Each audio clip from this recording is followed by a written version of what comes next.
In ancient Greece, men played a sport called episkiros, where they tried to throw a ball over a line of scrimmage while trying to avoid being tackled. There was a different version of episkiros that was played in ancient Sparta, and it was much more violent than the Greek version. The Spartan version is more comparable to the football that we know today. These are the earliest forms of football that we know of. Yet, on November 6, 1869, the seeds of modern football and sportsmanship were planted. The first ever football game was played between Princeton and Rutgers. Although it was not filmed, this is where the roots of football were first watered. There is a 57-year difference between the first football game ever and the first functional TV. There's also a 12-year difference between the first functional television and the first televised game. With that being said, the amount of time in between these events is way more than enough to signify profound athletic and civilian evolution. On October 29th, 1939, 8 people and 2 cameras set out on a dark, cloudy day in Brooklyn, New York. These 8 people and 2 cameras were sent out by NBC to capture the first ever pro football game on television. This game was going to be broadcasted to a little over 1,000 viewers in New York City and at the New York World's Fair. It didn't take very long, though, for this new phenomenon to fail. As the night went on this very clouded day, the game being streamed in black and white became so dim they had to switch to play-by-play radio broadcast. After the failure of the first televised pro football game, it took some time for football on television to gain much traction. But once it did, it was all hands on deck. During World War II, there was a hiatus on commercial television, but when the war ended and life tried to go back to normal, the TV industry started to boom. Before 1947, only a few thousand Americans had TVs, but in 1952, just 5 years later, it had already jumped up to over 12 million Americans having TVs, and in the next few years, the numbers would grow to over half of the American homes owning TVs. Although some might view the first game as a fail, it would actually be the kickstart to the greatest intertwine ever. The game was played by the Brooklyn Dodgers and Philadelphia Eagles. The Dodgers went on to win it 23-14, and this game went on to become the start of something very special that no one could have ever imagined. December 28th, 1958. The day people would remember for years and years to come. Deemed the greatest game ever. It was a matchup between the Baltimore Colts and the New York Giants. It was the first ever playoff game decided by a sudden death overtime, which the Colts would go on to score to win the game 23-17. This game would be the kickstart to major things. Over 45 million people tuned in to watch the game, which was way more than anything ever aired on TV up until then.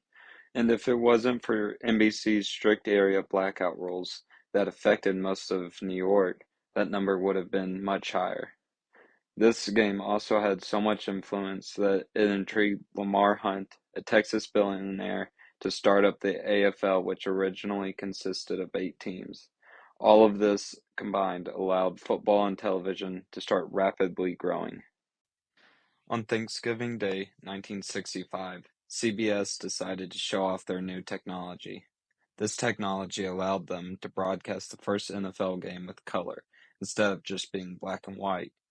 This was only the second time CBS had ever broadcasted anything in color, but it was way more successful this time. With CBS having the new ability to stream in color, the NFL decided to sign a contract with them worth $19 million a year. The first Super Bowl was on January 15th, 1967, and just like it does today, it broke almost every previous TV consumption rating. This game was originally named the Super Game. It was a game between the AFL and the NFL champions, since the leagues hadn't merged yet. The Green Bay Packers of the NFL would go on to beat the Kansas City Chiefs of the AFL 35-10. NBC and CBS both held the rights to nationally televised AFL and NFL games. This caused some controversy over who would stream the Super Game. Respectfully, it was decided that both networks were allowed to televise the game. This is the only Super Bowl to be simulcasted in the United States by two of the big three broadcast companies, something that would shock the TV world. The game would attract over 50 million viewers, but unfortunately, the game was wiped by both TV companies as a common practice to save money. But luckily, a few recordings and clips from this game remain. The TV companies didn't realize just how big this game would become. With the rapid growth of football on television and across America, football and television began to adapt and change together. With the new technologies and cameras for streaming and broadcasting, it allowed football to be more advanced. The new cameras and angles allowed football to adapt things like game film to study on other teams, replays, challenges, and other things like commercial breaks or TV timeouts. And with more and more people wanting to watch football, it helped create things like ESPN NFL Primetime, which debuted in 1987 and was a major success.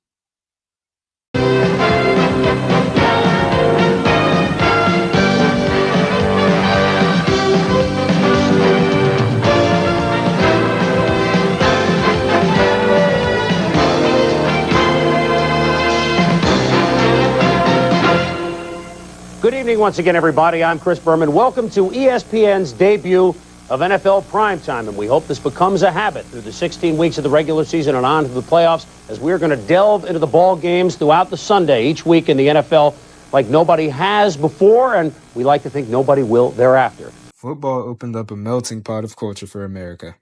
Staying in or going out to bars became the norm, instead of actually attending the games, since the bars were very accessible. The culture that football promoted was one that encouraged family bonding time. You could watch a very violent and high-action sport for hours, and it was much more fast-paced than baseball. Restaurants like Buffalo Wild Wings, which was founded in the early 80s, became very popular, as well as other sports bars. These are all pieces of culture that came from football. Families would feel a deep connection to the team they love. Die-hard fans are a staple of every sport, but die-hard football fans take it to another level. You can always spot these fans when they are at games, decked out in their favorite team's colors. They can always tell you every little thing about their team. These diehard fans benefited greatly from televised football because it's almost impossible to make it to every football game in a season. So the broadcasted games helped fuel their fandom at home as well. With the help of TV and the NFL growing, it gave players a platform to advocate for things like social justice, new rules, player safety, or even brand endorsements. The popularity that football gave you if you were great was expanding massively. Lamb Jones, an African-American rookie wide receiver drafted in 1980, was the first player to receive a multi-million-dollar contract in the NFL. From there on, players used the resources they had to advocate and bargain for bigger and bigger contracts as the NFL and TV continued to bring in more and more money each year. But with the new fame that came with the football players, they also started to go down bad paths. Lawrence Taylor, for example, the greatest defensive player of all time, rose to fame quickly and became massively famous. He made millions of dollars while playing football, but one side effect that came with this immense fame was that the cameras were always on him. Lawrence Taylor was caught many times with drugs, and it affected his public image. In the 1990s, the NFL would go on to sign a contract with TNT, ESPN, ABC, CBS, and NBC worth $900 million a year and $3.6 billion overall, becoming the biggest in TV history. TV and football together allowed pro football to go from less popular than college football and baseball to the most popular sport in America. The help from things like the Super Bowl and primetime shows, and then advancement of TV technology, it allowed the NFL to grow into what it's become today. Players were able to start living off just football, starting in the late 50s and early 60s, when all the TV contracts and league expansions started coming in. TV also helped get people intrigued and involved, like Lamar Hunt, who started a successful league because he loved football and, more importantly, watching football.